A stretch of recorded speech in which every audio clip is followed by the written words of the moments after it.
We can admit to being a little skeptical when the US announced it would impose its own blockade in the Strait of Hormuz.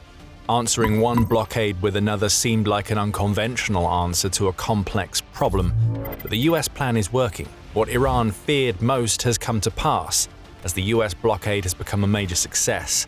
After weeks of airstrikes during Operation Epic Fury, the US has found a way to crush Iran without firing a single shot. Iran's regime is terrified. It knows it's running out of time. It all started when Operation Epic Fury led to Iran creating a blockade of the Strait of Hormuz. This wasn't your typical naval blockade. It couldn't be, as the US set about attacking Iran's traditional navy to the point where it had destroyed most of the regime's warships by April 12th. Instead, Iran used a combination of drones and fast boats to make the Strait of Hormuz too dangerous for merchant vessels to cross. The regime's move was smart. Hundreds of ships ended up staying in the Arabian Gulf as they were too wary of the possibility of being attacked by Iran's asymmetric assault. Even those who tried to brave the voyage did so while knowing that their insurance likely wasn't going to cover them, or they'd have to pay enormous rates just to make the journey. Iran's strategy worked. An oil price shock rocked the global markets as prices for a barrel of oil exploded to $100 or more. The US saw all of this and it realized that its devastating airstrikes on the Iranian mainland weren't going to be enough to stop Iran's blockade. Crippling Iran's leadership and destroying its navy, air defenses, and key military nodes meant that Iran couldn't put up much of a traditional fight. But the asymmetric war in the Strait of Hormuz was different. So how did the US respond? It launched its own naval blockade, which is battling Iran's unconventional strategy with far more traditional naval power. A counter-blockade is in place, focusing on stopping Iranian cargo ships and oil tankers from leaving their ports and passing through the Strait of Hormuz. That counter-blockade is working. The US has launched an economic war against Iran, and it could be mere weeks before the country's economy is crippled, to the point where it signs any deal that the US puts in front of the regime. It's here where things are getting very serious for Iran. But we'll come back to the economic fallout in a few minutes. First, America's blockade for a blockade strategy is working exactly as intended on the practical level. As Reuters reported on April 27th, traffic through the Strait of Hormuz is so sparse that it's almost non-existent. A waterway that typically handles between 125 and 140 merchant vessels per day was down to just 7 over the 24 hours prior to Reuters reports. Those vessels included an Iranian dry bulk ship, along with several that left from Iraqi ports. So Iran has gotten one ship through. Maybe. Far more worrying for the regime is that the American blockade has forced 37 of Iran's merchant vessels to turn back since the US put its blockade in place on April 13th. This is the entire point. While overall traffic being so slow in the Strait of Hormuz does nothing to solve the global energy problems that Iran's response to Operation Epic Fury has caused, the US is turning Iran's strategy against it. This is a game of time, and Iran's is running out fast. While the rest of the world deals with higher prices, Iran is now in a position where practically none of the oil that it desperately needs to sell to other countries is getting to where it needs to go. The US is in the way. And not even Iranian ships that are making it through the Strait of Hormuz are immune. As Australia's ABC reported on April 20th, the US isn't just blockading Iran's ports in the Strait of Hormuz. It also has warships patrolling the waters around the exit to this vital waterway, and their task is to intercept any Iranian ships that make it through the strait. America's warships have done that at least once. US President Donald Trump even lauded the interception, stating, "Our Navy ships stopped them right in their tracks by blowing a hole in the engine room," when detailing how the US stopped the Iranian-flagged Tuska from sailing out of the strait. There have likely been more interceptions since. Retired US Navy Rear Admiral Mark Montgomery says the US has likely stopped 3 or 4 of Iran's ships up to this point, and each one may have been carrying up to 2 million barrels of fuel, which amounts to $200 million of cargo. That gives you a little hint about the economic pain that Iran is feeling due to this blockade. Trump is clearly happy about the results that the US is achieving with this latest phase of Operation Epic Fury. Though the fragile ceasefire between the US and Iran is still in place, Trump now appears to see the US blockade as the key to getting everything that he wants out of the conflict in the Gulf region. In an April 29th report, Bloomberg said that Trump has declared Iran to be in a state of collapse as a result of the American blockade. Iran is running out of oil storage now that its ships aren't able to sell, US Treasury Secretary Scott Bessent later declared.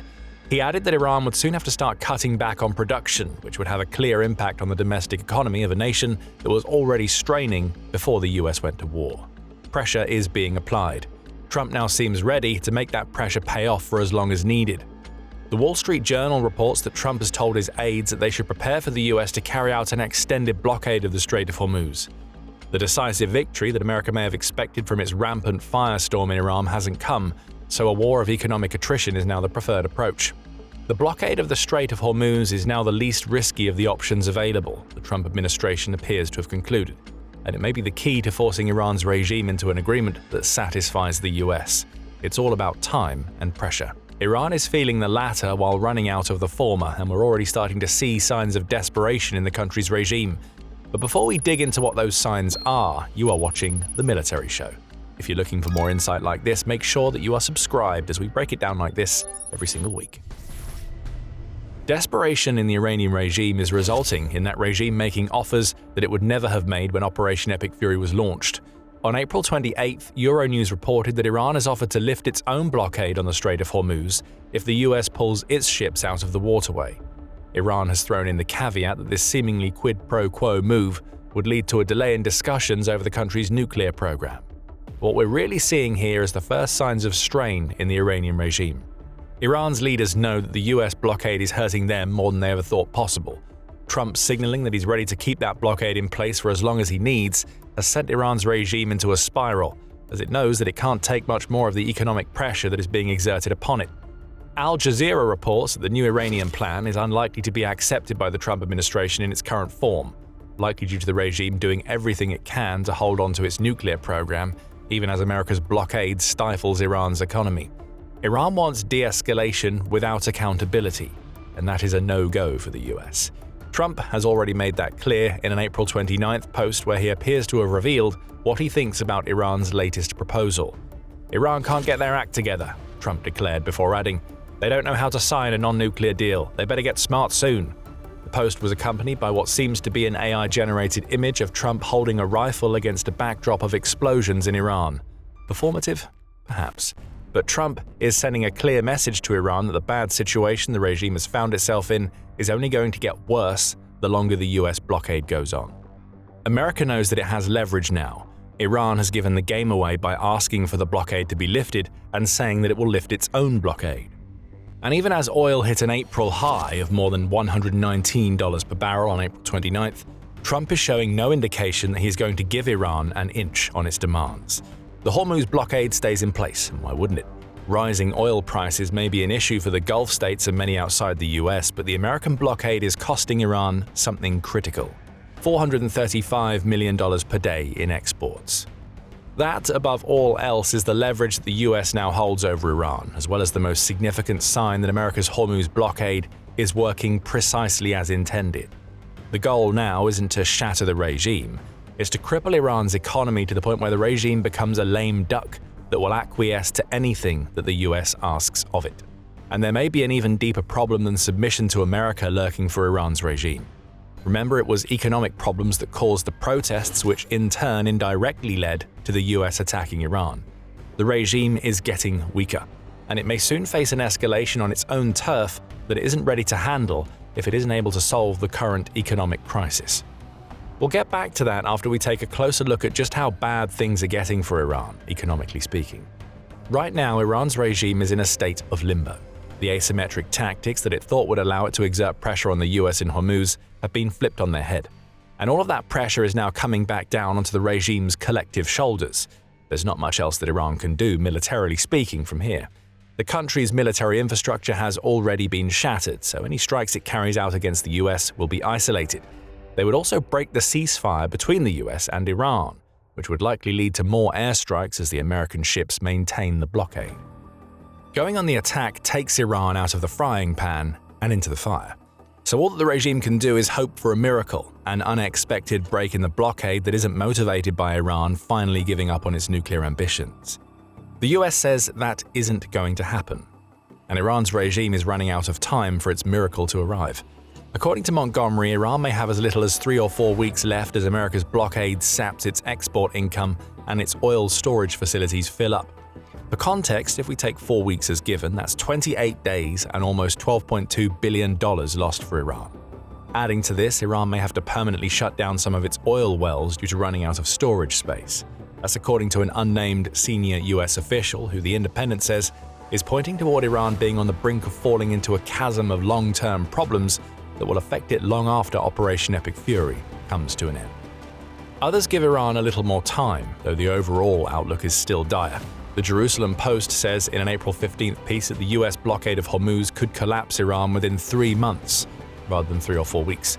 It points to Iran's economy being heavily reliant on the oil sales that are being prevented by America's blockade as the reason why, and it speculates that the crumbling of the Iranian economy could be accompanied by massive waves of street protests similar to those we saw at the beginning of 2026.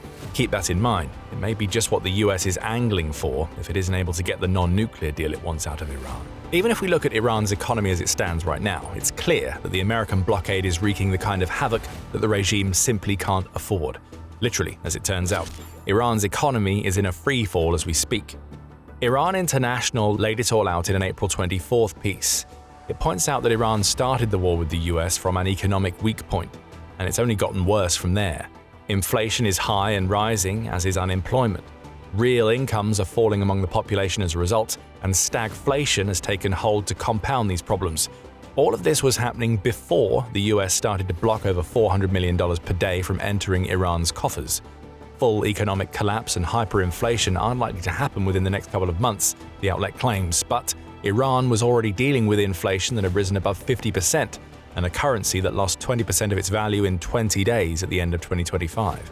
That 20% drop in the value of the rial was the lowlight of a consistent decline triggered by the end of Iran's 12-day war with Israel in the summer of 2025, after which the currency collapsed to the point of losing 60% of its value. These aren't signs of a healthy economy. They're signs of an economy that is standing on a precipice. US Navy warships will soon push that economy over the edge. More numbers come from Ynet News, which says that 1 million Iranians have lost their jobs since the beginning of Operation Epic Fury, and millions more are at risk as Iran's oil industry looks to be on the verge of a forced shutdown. Iran's steel and petrochemical plants have also been paralyzed, the outlet says. Even Iran's carpet industry, which was once the envy of the entire world, is on the verge of collapse. Somehow it gets even worse. Food inflation in Iran rocketed up to 64% in October 2025 and has only gotten worse since. It was up to 105% by February, with bread and cereals among the worst affected. Between March 2025 and March 2026, these two staple foods have seen their prices rise by 140%. Iran already had a disgruntled population. Raising the price of food to the point where it would be unaffordable, especially when millions are losing or on the verge of losing their jobs, only makes things worse. The International Monetary Fund projects Iran's economy to shrink by 6.1% in 2026, with inflation reaching 68.9% by the end of the year. Unemployment is veering close to 10% and rising. Government debt now amounts to close to 40% of Iran's gross domestic product. With the US blockade in place, 90% of Iran's global trade has been shut down, which accounts for 70% of the country's entire export revenue, CNBC reports. Now, remember this, the US announced its Hormuz blockade on April 13th. At the time of creating this video, the blockade has been active for about 3 weeks, and this is the scale of the damage that we're already seeing. These economic problems existed in Iran long before the US sent warships to block the country's ports. America's blockade is just exacerbating them, accelerating a decline that was already well in motion long before Operation Epic Fury was launched. Iran will be begging for a light at the end of the tunnel, but it may have to wait several more weeks before the US will even consider lifting its blockade. Trump is set to meet China's President Xi Jinping on May 14th. The visit will mark the first by a US president to China in a decade, and it's almost certain that the situation in Hormuz will be one of the main topics of discussion. The odds are that the US won't be looking to make any changes to its blockade until the conclusion of that visit. Trump knows that the Hormuz situation isn't affecting China as badly as it could be. Beijing has plenty of oil reserves, and it doesn't rely on Iran for liquefied natural gas. Trump may be looking at that meeting as an informal deadline for Iran. The US won't want to restart combat operations before Trump meets Xi, so it'll keep its blockade in place, which will only drain Iran further. So that's around 2 more weeks of pain for Iran. How much longer can its regime last? And if things don't go as Trump wants in China, and Iran fails to comply with the deal by going non-nuclear, what happens to the regime if the economic stranglehold that the US has developed is accompanied by a new wave of airstrikes? The answers to these questions will depend on how stubborn the Iranian regime wants to be at this point. Ideologically, some in the regime may even be pushing for the continued refusal of America's nuclear demands. They'll say that Iran can wait the US out, likely because they're not part of the millions of people who are being crippled by the economic black hole into which the US is plunging the country. But that just creates a new problem, and it's a problem that the US is more than happy to see. Earlier we mentioned the December and January protests, which were sparked by Iran's economic problems. The regime managed to shut these protests down, potentially killing around 30,000 people in the process, The Guardian reports. Those who rose up once may be willing to rise up again, especially as a confluence of factors is playing into their favor. The regime has been weakened by American airstrikes, the economic issues that led to the protests in the first place are only getting worse, and they'll become catastrophic if the US maintains its Hormuz blockade. Maybe this is the actual US plan. After all, Trump has called on Iran's people to rise up against their regime in the past. The US might be setting the stage for that to happen with the Hormuz blockade. Iran's regime is caught between a rock and a hard place. It either gives up its nuclear ambitions to get the blockade lifted, allowing it to stand some chance of survival, or it stays stubborn and Iran sinks into economic oblivion that will take the country's people with it if they don't rise up and rebel. What Iran's regime feared most is happening. Without firing another shot, the US has put itself in the perfect position to force regime change or push through an agreement on Iran's nuclear ambitions. And if the US does have to go back to hitting Iran, it has that part of the equation covered too. We already know about the thousands of airstrikes that have crippled Iran's military. But the US also unleashed something so classified over Iran earlier in Operation Epic Fury that it could spell the end of any attempt by the regime to fight back. Find out what the US sent into Iran and what it could send again if Iran doesn't play ball by watching our video. And if you enjoyed this video, make sure that you subscribe to The Military Show to keep up with our analysis of the latest developments in the Gulf region. And thank you as always for watching.